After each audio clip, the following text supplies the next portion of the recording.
Thank you. I think that this will tarnish the sport of Formula One for a long time. I'm not surprised by the decision for the Formula One to go ahead.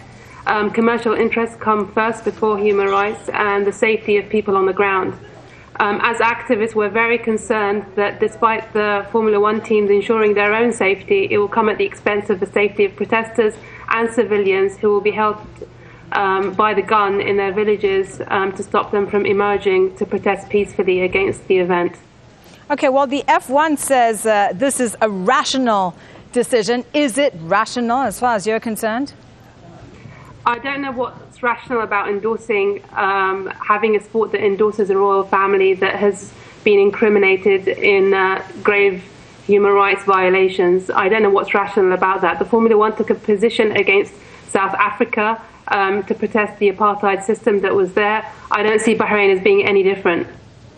The president of the Automobile Federation of Bahrain, Sheikh Abdullah bin Isa Al Khalifa, and former world champion Jackie Stewart say the race could bring people together. We've been hearing the slogan for a long time now, but yet no steps have been taken on the ground for dialogue or to solve the political conflict.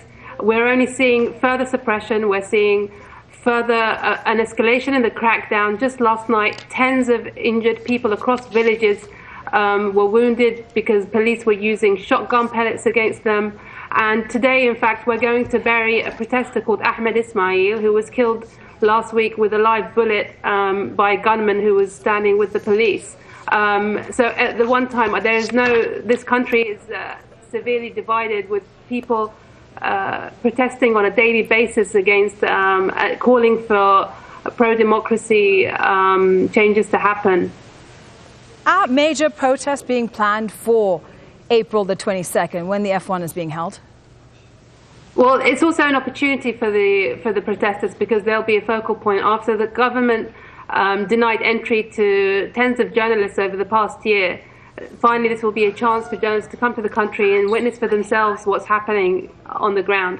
So there are the youth on the streets. I don't know about the political societies, but the youth definitely have declared that they have major events taking place, including huge protests during the Formula One.